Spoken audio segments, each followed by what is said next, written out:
it's like 7 or 8 things wrong that Ryan needs serious attention about. And I think when people are thinking about Ryan, they're just seeing one part, but it's with what I know from the clinical aspect, he got like 7 things going on. Did you guys hear what he said?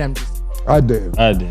Okay, well, for Cam, basically, and he said a lot of things, but he said, I hate niggas, I'm anti-black, I'm the KKK. Hey, let's go bring George Floyd back to life and go that good. He don't get no pass for that. Come on. He don't get no pass. I didn't hear that part. This is what I'm talking about. He don't get no pass. Come on. Come on. You better go get your note. And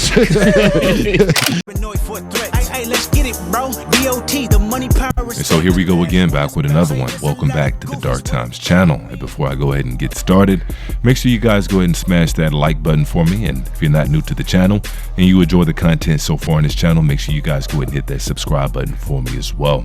And so, as many of you already know, superstar boxer Ryan Garcia has been on somewhat of a downward spiral ever since it was discovered that he was using performance enhancers during his championship bout with lightweight champion Devin Haney. Drug test. What do you do? I will do a what do you do? drug test. What do you do? I drink and I smoke weed, and so has the majority of this room. I'm real. I'm like this. Oh!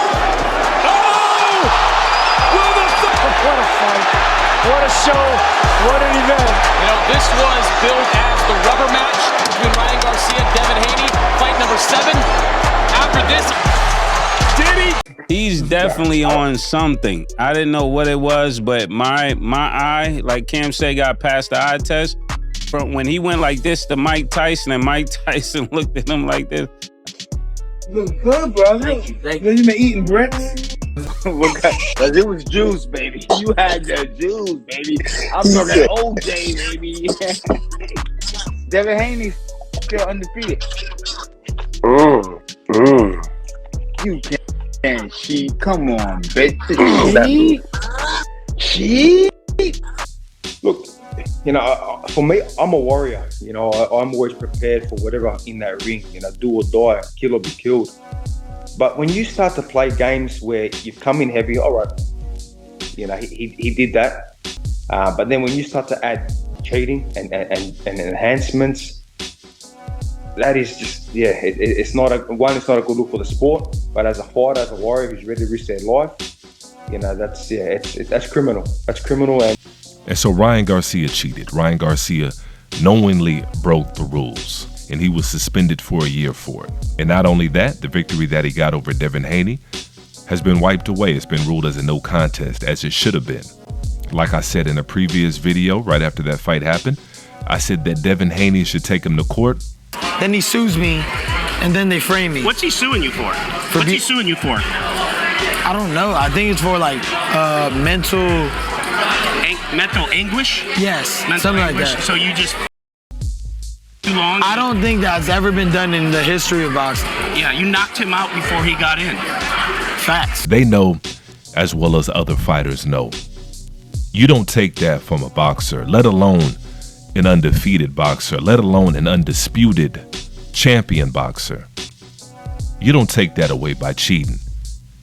If you're going to take somebody's belts, if you're going to take somebody's unified belts, if you're going to take somebody's reputation, somebody's undefeated reputation in that ring, it better be a square one.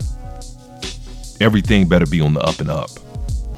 That blood test, that urine test better come back clean. Otherwise, we got a problem. Devin Haney, I think we talked about it a little bit earlier, but is on second thought, like, is he making the right call, stepping away from the ring, taking a long break? He is now like considered, I guess, the villain, you know, the loser. Although the real villain and the real loser is Ryan Garcia. You know, I probably shouldn't even say that, but it's just it is what it is, because you know, I don't think I have the merit to be able to say that, because you already know how I feel already. But I'm just keeping it 100. I mean, what are we doing? Why are we praising this guy? Why do you think that is, though? We cheat. I mean, come on. But it's the way the society is now, man. You uplifting negativity. That's just I can't deal with that, man. It's hard for me to understand it, you know. And I could just see how this young man is operating, and he got everybody confused. But at the end of the day, he cheated, man. Came in on the over the weight. He took that what aspirin or whatever that it's called. He took that, no doubt about it. And they just had another sample that just got tested. New York Commission just tested it, and they still found it in there. So like, and then all the excuses that were being made and all this, and you got everybody defending this kid, man. He cheated. Period. Cheated at the end of the damn day, bro. So why are we trying to protect this kid? So, I mean, I've already said too much already, dog. It is what it is, man. And you can say what you want about Devin Haney. You can say what you want. Yeah, he did get work that night. He was getting tossed around a little bit. He was taking shots. But at the end of the day, he never gave up. He could have quit anytime. A lot of fighters, I won't name any names, Ryan Garcia, would have went down on a knee and never came back up. It was one of the few left hooks he's been able to get in. Another left hook and a right hand by Garcia. And now, Garcia forced to take a knee. 3, 4, 5, 6, 7, 8, 9, 10. Wow. Mamma mia! Now, like I said, a true warrior can accept defeat, but not if he got cheated, not if he knows he got cheated.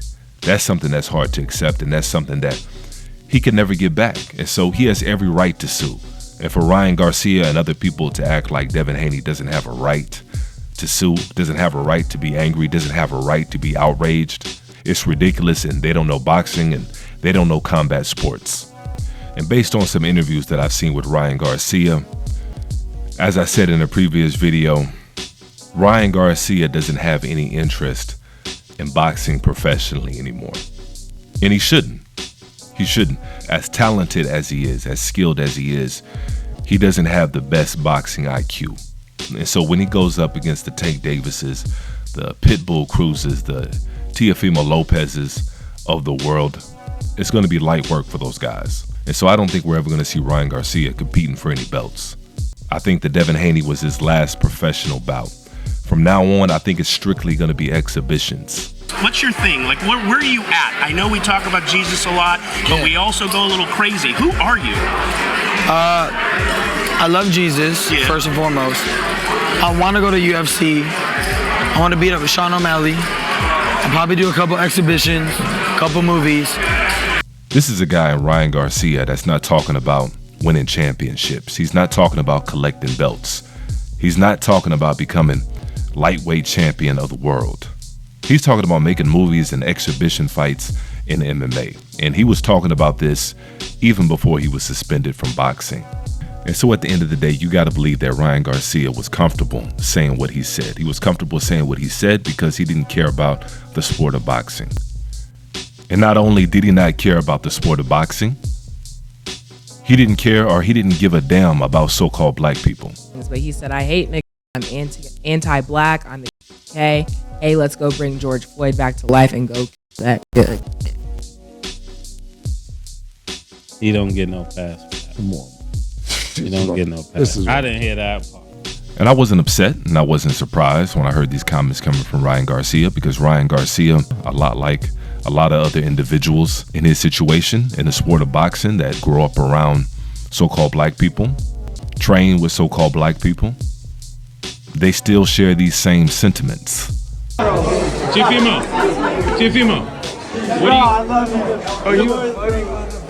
what do you got to say to the WBC? Should they unban him? To be real, that's up to Mauricio, man. He has his own regulations and rules, you know. Can't say much about it, you know. Listen, we all have our moments, you know. We're young. Doesn't mean anything by it, though. You know, I don't think they should expel him. You know, he's fought for the belt before, for the silver championship and all that. So, you know, it's up to Mauricio and to the WBC council.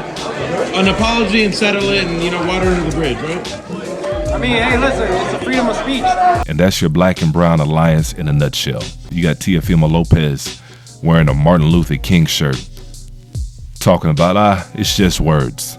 You know, boys will be boys. No big deal. We've all said stupid stuff. and he's wearing a Martin Luther King shirt. Like I said, that's your black and brown alliance right there in a nutshell. You could not troll like that with Latino people. I don't care what way you try to spin that. Even worse than Spanish people. So not worse, everything is worse. Jewish people. Yeah. Won't ever see you again. And I wouldn't Mason Cameron on this one. There's no coming back from this one. There's no coming back from this. Because if it was any other community, it would have been a wrap. It would have been game over. Just ask Kanye. And Kanye has said a lot less about a certain community. Just ask Kyrie Irving. Kyrie Irving recommended a movie, and we saw what happened with that. But I'm sure they'll get somebody like a Mike Tyson to put him on the show. You know, they'll hash it out. I'm sure they'll smoke a little something, and then all will be forgiven. And that'll be that. That'll be a wrap. But I think that's going to be a wrap on this one. Make sure you guys go ahead and chime in below. Let me know how y'all feel about this one. And as usual, peace and chaos.